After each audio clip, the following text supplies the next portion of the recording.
Dear friends, today on our radar we have major changes in European security, prompted by Donald Trump's resolute statements and the reaction of European politicians. For many years, from Trump's perspective, Europe has taken advantage of the power of the United States without being willing to assume full commitments to strengthen its own defense. He believes that talk of the Russian threat often serves as a pretext for shifting the financial burden onto Washington, while European states are not in a hurry to spend on serious rearmament and increased defense budgets. According to him, the European elite has been talking for years about an allegedly inevitable Russian invasion, yet in reality shows neither sufficient military funding nor an appropriate level of responsibility.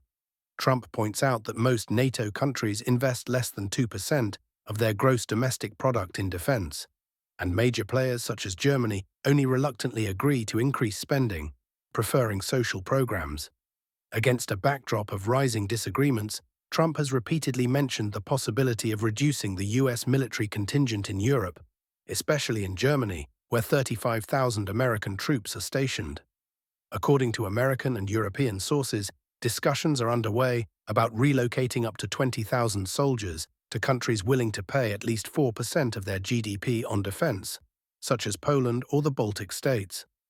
Germany, accustomed to relying on the American military shield, now risks facing a shortage of its own resources.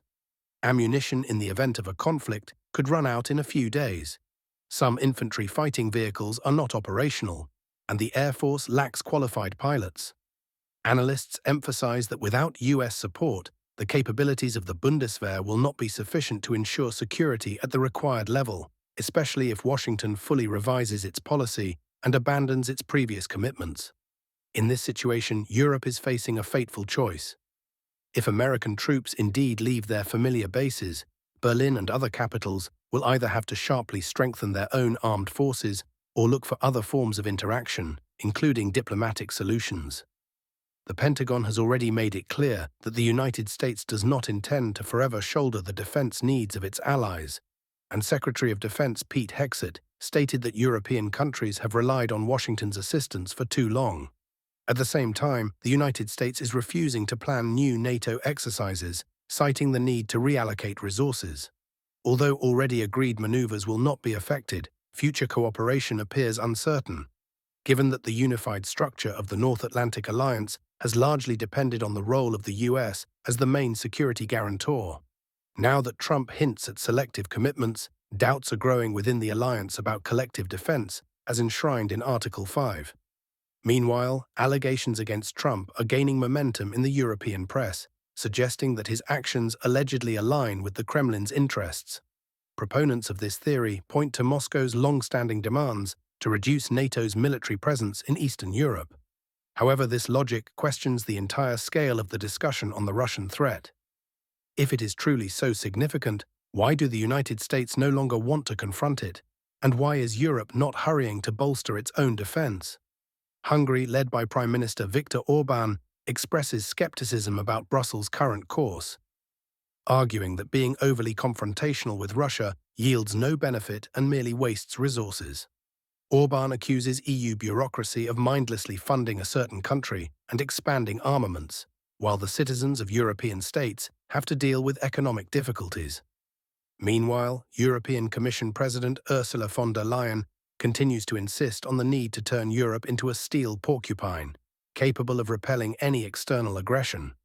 She proposes substantial loans and additional military spending, claiming that only in this way can independence be preserved. Yet the public questions why expenditures on new weapons are rising while European social and economic needs remain insufficiently addressed. In her pursuit to strengthen Europe's defense system, von der Leyen risks causing a rift among EU members, since not all countries are willing to pay such a high price for hypothetical security. Hungary's Prime Minister points out that this policy has not led to real success. If the conflict remains unresolved for 3 years and Russia appears more confident, then funding armaments harms the economy and does not tackle the fundamental issues.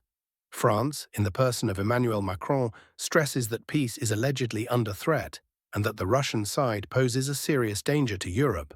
Macron even mentioned the hypothetical possibility of using the French nuclear arsenal as a deterrent. Moscow responded with strong criticism, accusing France of nuclear blackmail. In the end, the overall picture is that Europe, facing the possible reduction of America's military involvement, is trying to develop a new security model.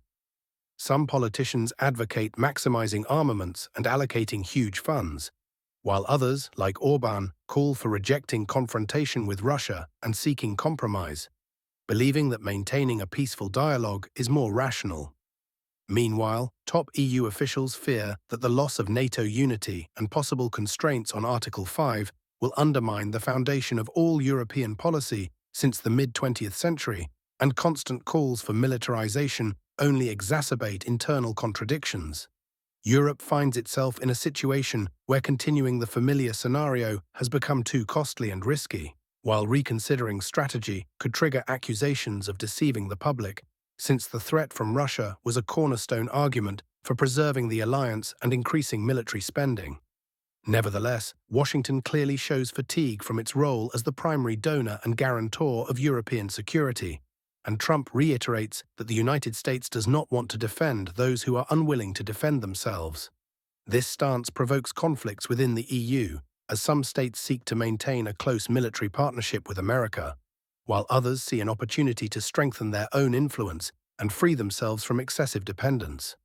The situation remains tense, with statements and counterstatements following one another, and the outcome may be either a serious split within NATO or the emergence of new cooperation formats in which the United States takes a more detached stance. Brussels fears that such changes could leave the EU vulnerable and strengthen centrifugal tendencies, given that the economic crisis and social challenges have already significantly weakened unity. Despite loud declarations against making concessions and in favor of containing Russia, more and more voices suggest that the long-standing rhetoric about a threat has largely been a political tool.